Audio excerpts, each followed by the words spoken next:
Over 1,000 years before the Wright brothers, a man jumped off a mountain with wings strapped to his body, and he actually flew.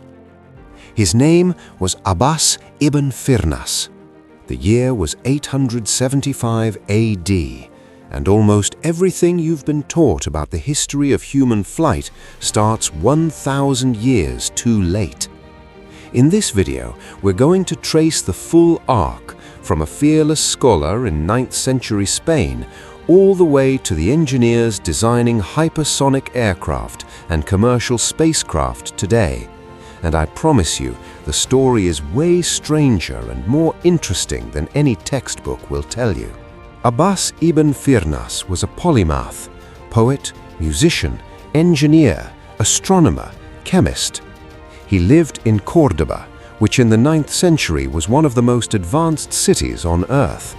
And he became obsessed with one question: why can birds fly and we can't? He spent years studying bird anatomy, wing structure, feather geometry, how they catch thermals. He wasn't just dreaming, he was doing engineering. His first attempt was more of a proof of concept. He covered himself with feathers and silk, jumped from a raised platform, and glided a short distance. Not elegant, but it worked, enough to convince him to go bigger.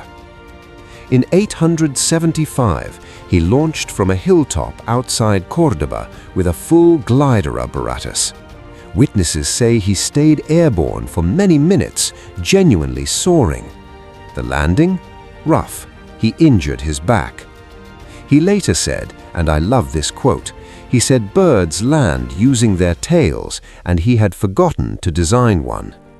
That's not failure, that's engineering. You fly, you crash, you figure out what you missed, you iterate. Stay with me, because the answer tells you everything about how science and history actually work. The 1,000-year gap between Ibn Firnas and the Wright brothers wasn't because nobody was trying.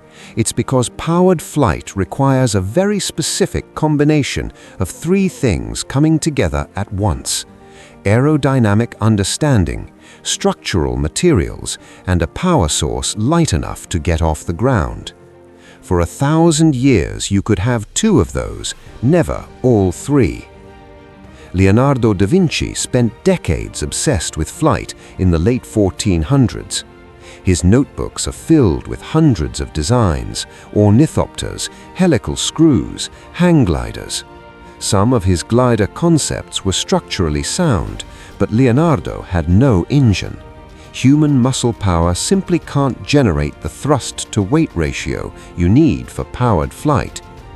George Cayley, the English baronet, is probably the most underrated figure in aviation history. In 1799, he engraved on a silver disc the fundamental principle that separates a wing from a kite: lift and drag as separate forces. He was the first person to correctly describe how a fixed-wing aircraft would actually work. And in 1853, 50 years before Kitty Hawk, his coachman flew across a valley in a glider. The coachman reportedly immediately quit. The Wright brothers weren't the best scientists of their era.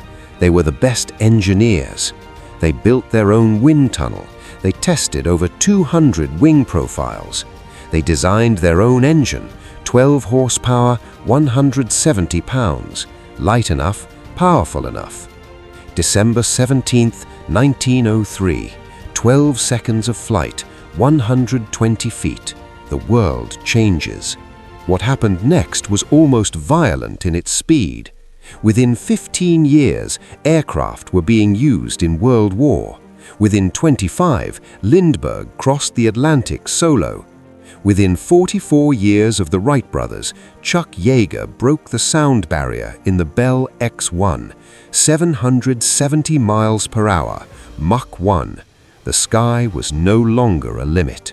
The jet engine transformed everything. Frank Whittle in Britain and Hans Ohein in Germany were both independently developing the jet engine in the late 1930s. By the 1950s, commercial jet aviation was real. the Boeing 707, the Comet. Suddenly, London to New York wasn't a sea voyage, it was 8 hours. And then Concorde, Mach 2, twice the speed of sound, New York to London in 3.5 hours. It was extraordinary and commercially troubled, and we retired it in 2003. We'll come back to that. By the late 20th century, aerospace engineering had a new problem: not going fast, not going high, going to space and coming back in one piece. The Space Shuttle program taught engineers something brutal. Reusability is the hardest problem in aerospace. Thermal protection systems, heat shields, materials that don't exist in nature. Engineers invented them. We are living in a genuinely unprecedented moment in aviation and aerospace history. In 2015, SpaceX landed an orbital rocket booster back on a drone ship. That's a thing that should not be physically possible according to the intuitions of most people alive, and they did it, and then they did it again, and now it's routine. At the same time, on the commercial aviation side, we're seeing a genuine technological fork. Boom Supersonic is trying to bring back faster-than-sound commercial travel, this time profitably. Electric vertical takeoff aircraft, eVTOLs, are getting FAA certification for urban air mobility, and hydrogen-powered aircraft are being tested by Airbus as a zero-emission alternative to jet fuel. Modern aerospace engineering is almost unrecognizable from what the Wright brothers were doing in 1903. Today, it involves computational fluid dynamics, simulating airflow digitally before you ever build a physical wing. Additive manufacturing, 3D printing engine components in alloys that didn't exist a decade ago.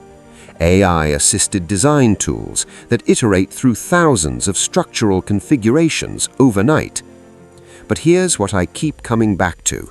Abbas ibn Firnas, on that hilltop in 875, was asking the exact same question that every aerospace engineer is asking today.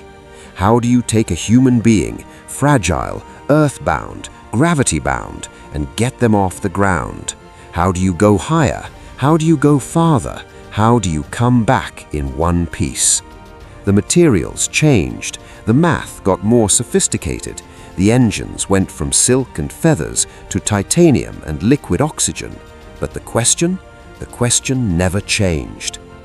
That's what the history of flight actually is, not a neat timeline from point A to point B. It's a 1,000-year argument between human beings and gravity, and we're still having it. If this kind of history, the real history of ideas and engineering, is something you're into, subscribe. I put out a new video every week covering the stories behind the technologies that shaped the world. One last thing, drop in the comments, what do you think comes next? Hypersonic commercial travel? Orbital hotels? Nuclear propulsion? I read every comment. Talk to me down there.